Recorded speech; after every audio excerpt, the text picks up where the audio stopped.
does it say, John? Oh, I can't find my It says gifts of the sun. gifts. Well, what are they going to give us? The air, if you're not quiet. Starring apricots, peaches, prunes, raisins, dried by the sun. Oh, produced by Del Monte. John, Yes? who are those people? Hitchhikers going along for the ride. Oh. Narrated by Dr. Sunshine. Oh, well, that's silly. No, it isn't, Mary. This is one story the sun tells better than anyone else.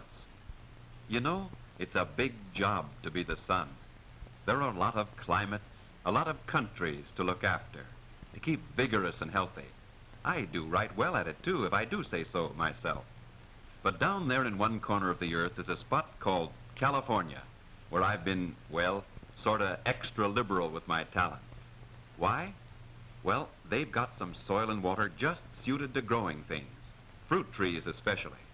When I spot a setup like that, tailor-made, you might say, I just naturally pour it on, with the result that if you set out to find the best apricots on Mother Earth, you'd sooner or later end up there, in a place called the Santa Clara Valley. Close by, in the same peaceful region, you'd run into the world's finest prunes, with a bloom of health on their cheeks that I put there by hand. For plump, flavorful peaches, you'd head for the Sacramento and San Joaquin Valley. There you'd find them in abundance, tender, mellow, and full of flavor. For the world's finest grapes, you'd look to the San Joaquin Valley, rightfully called the grape basket of a nation, and your mouth would simply water over those luscious amber morsels, just bursting their skins with sugar and goodness. Now, proud as I am of this job, I don't want to seem boastful about my end of it. After all, I have to work with earth and water to produce this wonderful fruit. Then it's up to men to use it wisely.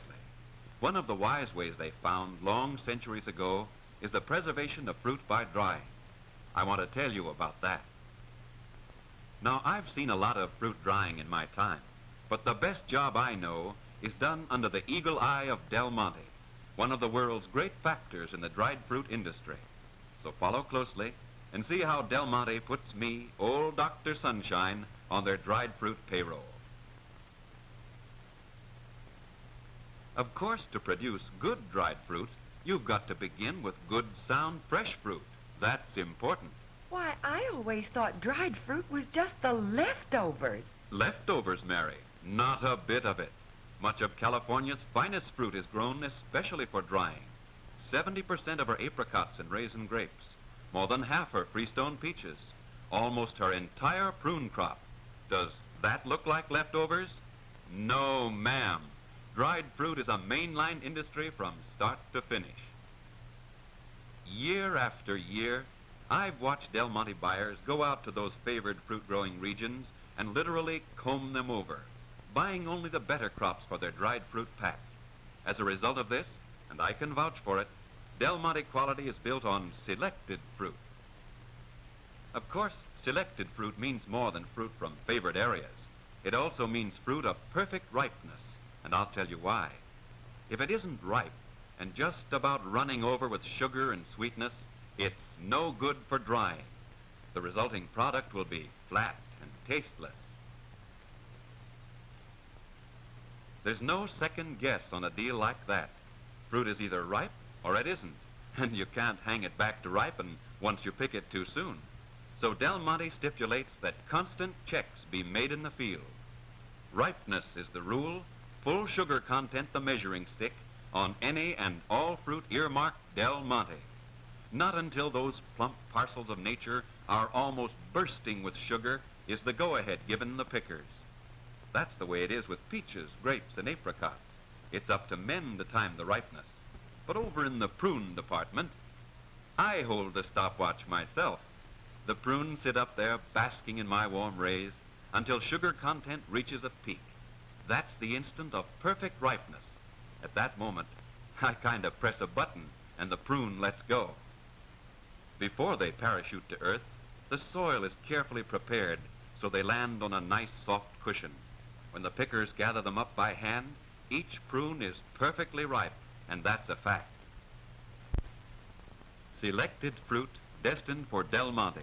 But Del Monte selection means more than favored areas or ripe perfection. It also applies to the care with which the fruit is dried. So let's hop along and watch the drying. Why don't they hold still? Don't they want to be dried? Hold your horses, John. This is a special step for prunes before they go to the dry yard. They get dipped here in a mild alkaline bath which checks the skins with microscopic cracks. Out in the dry yard, those unseen cracks become tiny escape valves for moisture. As I turn on the heat, they speed up evaporation, and nothing is lost but the moisture. John, What now? do you think all the moisture is taken out? Oh, ask the doctor. No, Mary, not all the moisture, but most of it. And here's why. Fresh fruits contain some 70 to 85% water. If all this were left in, the fruit in time would spoil. So by drying, we reduce the moisture to about 15 or 20%. Just enough is left in to form a concentrated syrup, so high in sugar content that it acts as a natural preservative. The fruit, if properly handled and protected, will keep for a long, long time. Okay? Okie dokie, Doctor. Now, in drying raisins, no alkaline bath is needed. As a matter of fact, grapes can be left on the vines and I'll turn them into raisins right there. But growers have learned that I work faster and better if the fruit is picked and laid in the open. So the rich, ripe clusters are placed on trays right in the vineyards, and I proceed to concentrate their sugars. With peaches and apricots, things are a bit more complicated. These fruits go from orchard direct to cutting tables, after which they're fully qualified to say, "Let me tell you about my operation." Halved and pitted, those ripe golden beauties will give up their moisture quickly and without a struggle. Now here's where science comes to the aid of sunshine. If this fruit went directly to the dry yard, certain undesirable changes would take place. To forestall those changes, it is treated in tightly closed rooms with fumes of burning sulfur. Sulfur? Wait a minute, Doctor. My wife likes untreated dried fruit. She wouldn't if she knew the facts, John, and I'll tell you why. In the first place, the purpose of the treatment is to stabilize the color of the fruit. In the second place, to stabilize its valuable vitamin C content. The only known practical agent to accomplish this needed job is fumes from burning sulfur. Del Monte uses this approved method because it gives protection without penalty to taste, food value, and quality. When sunbath time comes, those orchard queens stretch out and relax like bathing beauties at the beach. Then I take over, removing the moisture little by little, but leaving intact all the food value in the fruit. Of course, there's no thermostatic control on me, Dr. Sunshine. So Mr. Grower has to watch the timing and take the fruit in at the prime of condition. And, in the case of raisins, give me an even chance on both sides of the stack. So you see how it is. I take 3 to 6 pounds of fresh fruit, depending on variety, and with the help of the grower, reduce it to 1 pound of dried fruit. Then my work is done. Our selected fruit is ready for the packing house and Del Monte.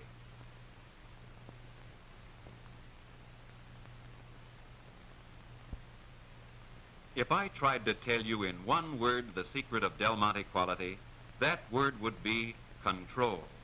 Control built on countless safeguards, of careful grading, of cleanliness, of minute inspections and scientific processing.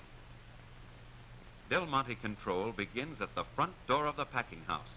Here prunes get a vigorous shaking to remove twigs, leaves, and twine. All fruits are test graded for size and quality, but that's hardly a start.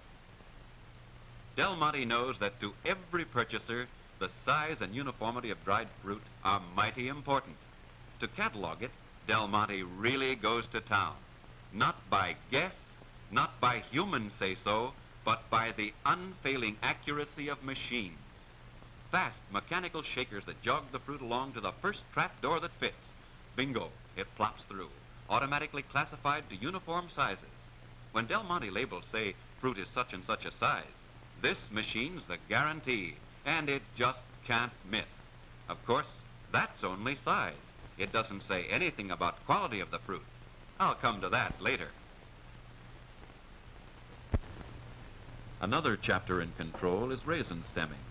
After the sweet, meaty raisins have been removed from their main stems and accurately graded for size, Del Monte goes after the cap stems, those stubborn little fellows that buckle Mr. Raisin to the main stem. For this, another machine goes into action. Inside its whirling meshes, raisins play a game of crack the whip. Raisins travel one way, stems fly off the other. And is this a boon to housewives? Just think, John, in the old days I had to pick over every raisin and pull those pesky stems by hand. More cleanliness control. This is not a raisin racetrack, but a series of powerful magnets. Del Monte guarantees it won't pull the iron out of the raisins. That's a gag, Mary, in case you didn't know. Right, John, but it does remove any nails or bits of iron that sneaked in from the drying trays or lug boxes. Next, Del Monte goes after fifth columnists, any little stones and pebbles that try to pretend they're raisins. That's easy. They're taken with the raisins for a swim in a fresh water washer. Pebbles are trapped at the bottom, and that's the end of that. So it is with every dried fruit in the Del Monte line, cleansed time and time again with special equipment tailored to special needs, doused, dunked, plunged and bathed in fresh water changed by the second, whirled in efficient rotary washers so fast they must be slowed for the camera to see them.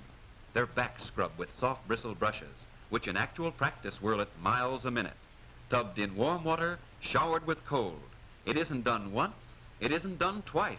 It's done again and again and again in every manner of cleaning equipment, in clean, fresh water constantly changed.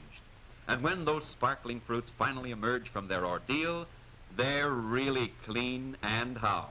I get it, Doctor. You mean they're clean. Yes, but there's more to come. For beyond that efficient cleaning, Del Monte takes further measures to preserve and protect that treasured cleanliness all the way to the consumer. This added control is known as processing. Processing is adjusted to the nature of the fruit. For peaches and apricots, it means a last light sulfuring, final stabilization of vitamin C and color. Prunes, being of different nature, are processed in boiling water. In the processor, they travel an automatically controlled journey designed to retain their natural flavor and goodness. Emerging, they are not only clean, but softened, which partially explains a fact well known to housewives, that Del Monte prunes need not be soaked overnight for cooking. Yes, Del Monte control is a pattern of many parts, some of them human, some machine. And of these, none more important than the inspection crews, guardians of the inspection belts, who, with quick hand and eager eye, stand watch over final quality. Past this sharp-eyed reviewing line, dried fruits march on dress parade. Hands and eyes go to work. Out go imperfect specimens, broken-skinned or blemished pieces. For any and all shortcomings, the delinquents are, as they say in the law courts, summarily ejected. John, what does that mean, that summarily ejected? Thrown out. What you'll be if you don't stop talking. What was superior fruit in the field is now, thanks to Del Monte control, superior dried fruit, ready for the consumer. So let's move along to the weighing tables, where accurate weight of every fruit and every carton is a Del Monte watchword. To assure full measure, scales are set for more than the weight shown on the package. This tolerance is an offset to the natural evaporation that takes place after packaging. No matter when the carton is opened, the buyer is sure to receive full value. Now, what would be the use of all this care in fruit selection and handling if the product didn't reach the consumer in proper condition? The answer is none. So Del Monte's protective packaging is a vital step in the delivery of a quality pack. Protective packaging. To Del Monte, that means special cartons for special types of fruit. Peaches, prunes, and apricots take the famous triple seal, the first seal being a specially developed paper liner formed automatically and tightly sealed. Over the liner, a second seal is formed, a husky cardboard carton. It goes so fast, I can't follow it.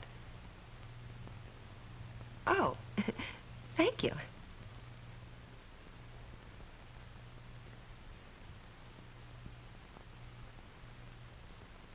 Del Monte's colorful label wrap provides the third and final seal. Beneath those triple-breasted jackets, Del Monte quality resides in safety.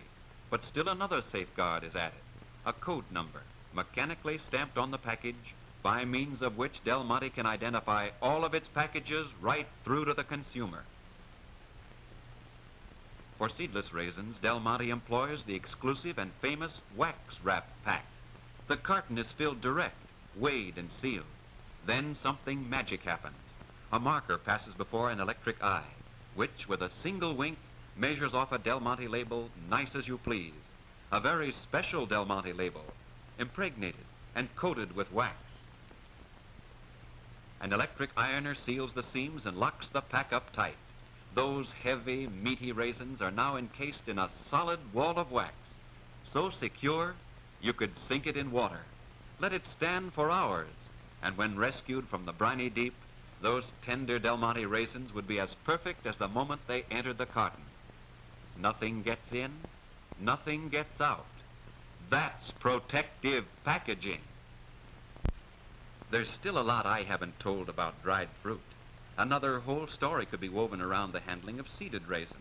Their seeds removed in much the same way cotton seeds are removed by the cotton gin. Nor did I tell you that an important part of the prune crop is now dehydrated mechanically. The results are the same as drying my own rays. I just thought I ought to mention it. But we've had to travel fast, so I've given you highlights. Highlights that show the eternal vigilance Del Monte devotes to dried fruit. In the careful selection of fruit, thoroughly ripened, scientifically dried, so only the best becomes Del Monte. In rigid packing house control, exercised through endless sequences of grading, cleansing, inspection, and scientific processing. In ceaseless devotion to honest measure, safeguard to every customer's pocketbook. In protective packaging, wax wraps or triple seals that deliver dried fruit fresh and clean to the consumer's table. No wonder they're good. No wonder they're famous. Theirs, from tree to table, a precious heritage of quality. Quality built by sun and modern science. Quality built by a vigilant Del Monte.